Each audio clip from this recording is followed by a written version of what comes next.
Good evening, friends. On February 5th, 2026, what looked like just another routine NATO rotation quietly marked a turning point in alliance history. 6 Swedish JAS-39 Gripen fighters rolled onto the runway at Keflavik Air Base in Iceland. No fanfare, no headlines, just another handover on the surface. But this time, Sweden wasn't there to observe. Sweden was there to lead. Iceland has been a NATO member since 1949, yet it has no air force of its own. Sitting between North America and Europe, right along the critical North Atlantic routes, its skies are too important to leave unguarded. During the Cold War, this location helped track Soviet movement through the GI-UK gap.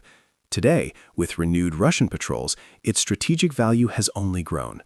That's why NATO launched the Icelandic Air Policing Mission back in 2008, a continuous rotation of Allied fighter jets ready to scramble at a moment's notice. This isn't symbolic patrol work. These are real intercepts, real alerts, real missions tied directly into NATO's integrated air command. Before Sweden arrived, Belgian F-16s had been holding the line since November. Their departure ended another standard 3-month rotation. The transition to Sweden was seamless.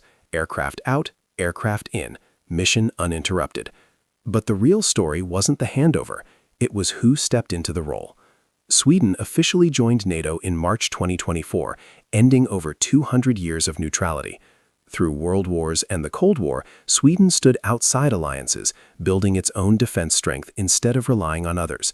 Russia's invasion of Ukraine changed that calculation. Neutrality no longer meant safety. Joining NATO wasn't just about protection under Article 5, it meant stepping up. Integrating systems, aligning tactics, adapting to NATO command structures, and operating within alliance rules of engagement. And at Keflavik, Sweden showed it wasn't just joining NATO, it was ready to carry its weight. Because in today's alliance, leadership isn't declared in meetings, it's proven on the runway. By early 2026, Sweden had already moved beyond being NATO's new member.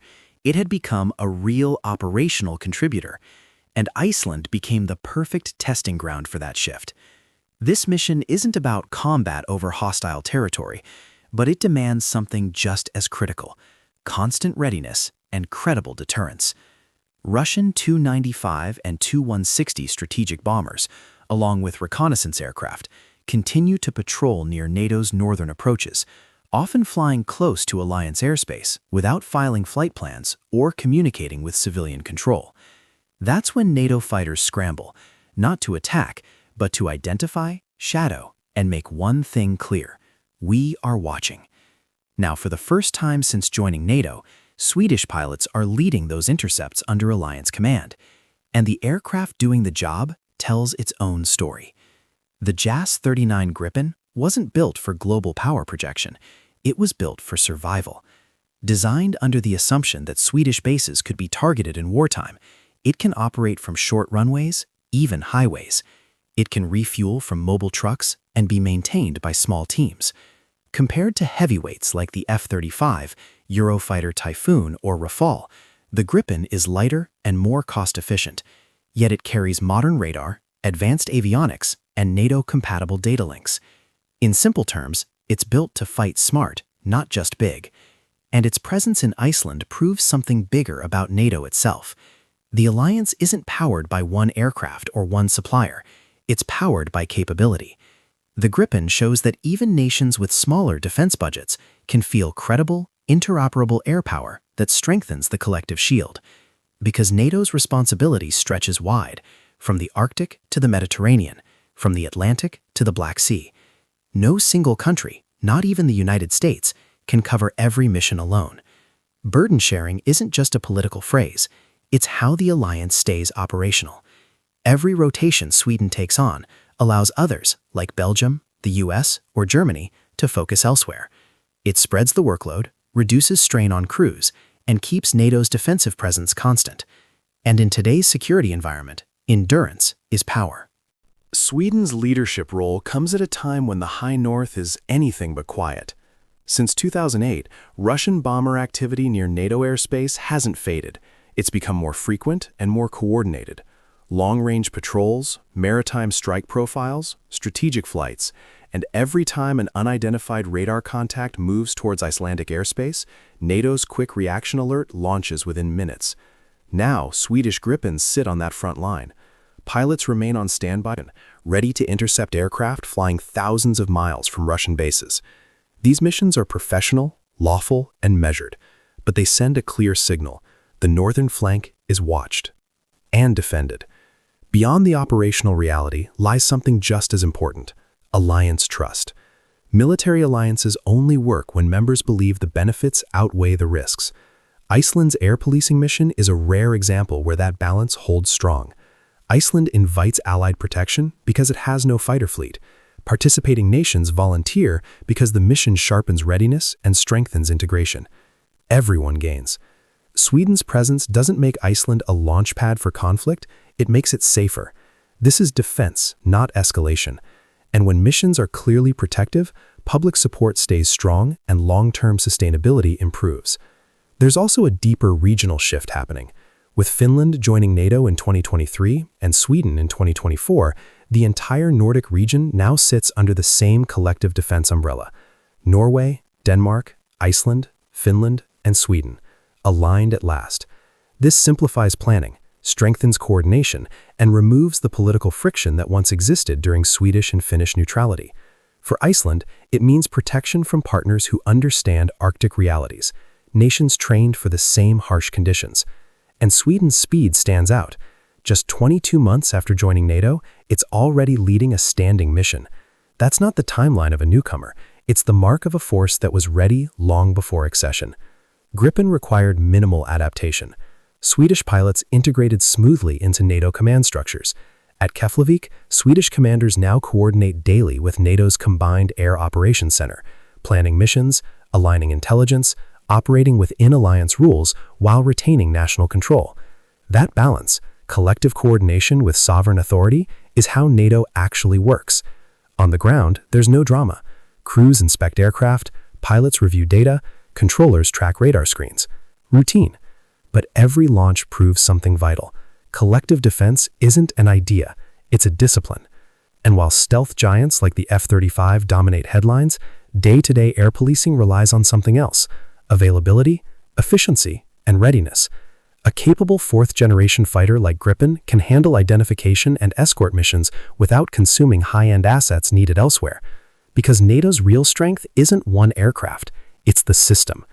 And as Sweden leads this mission, it delivers a quiet but powerful message. Membership isn't just protection, it's responsibility. For Sweden, leading a NATO mission isn't just another deployment, it's a visible shift in identity. For over 2 centuries, Sweden built its defense strategy around independence.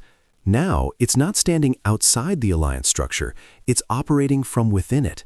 And that change isn't announced in speeches, it's seen in radar tracks over Iceland. When Russian aircraft approach NATO's airspace today, Swedish pilots are among the first to respond, identifying, shadowing, and reporting. It may look routine, but this is how collective defense actually works, not through dominance, but through participation. And the aircraft doing the job adds an important layer to the story. There's an ongoing debate in defense circles. Does modern security demand only 5th-generation stealth fighters like the F-35, or do advanced 4th-generation jets still matter? The F-35 dominates headlines with stealth and sensor fusion, but Iceland's air policing mission doesn't require deep strike penetration. It requires reliability, harsh weather endurance, strong radar, secure communications, rapid launch capability. The Gripen delivers all of that at a much lower operating cost.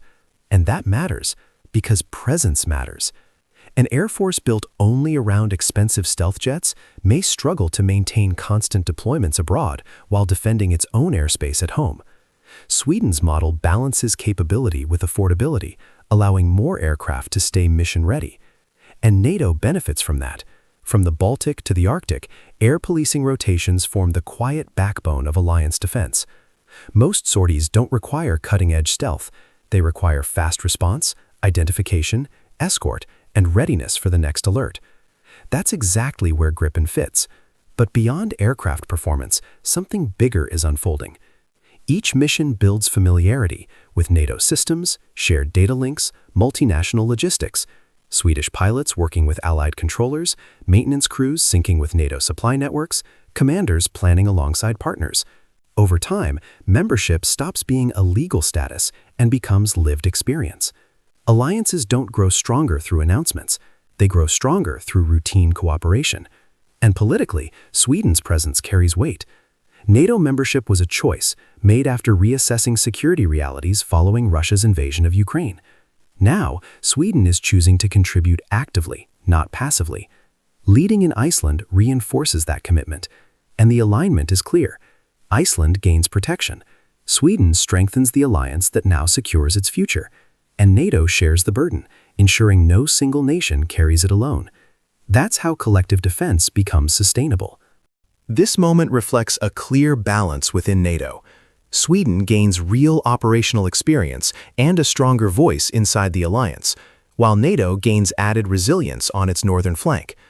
Unlike situations where host nations worry that foreign forces might increase their exposure, Iceland views Allied fighters as stabilizing rather than risky. Their presence does not turn the island into a base for offensive operations. It simply ensures that any aircraft approaching NATO airspace is identified and monitored. Sweden's deployment is not the result of pressure, but of choice. After joining NATO, Stockholm chose to contribute actively, strengthening both its credibility and influence within the alliance. Today, Swedish pilots sit on alert over the North Atlantic, ready to launch when unknown aircraft appear on radar. These routine scrambles may happen without headlines, yet they represent collective defense working exactly as intended. Gripens intercept, observe, and escort in a professional and lawful manner, sending a quiet but unmistakable signal of readiness. In the broader picture, Sweden's leadership in Iceland shows how a country once defined by neutrality is now confidently integrated into NATO's daily operations, contributing practical capability alongside high-end platforms like the F-35, and helping sustain the alliance's constant defensive presence.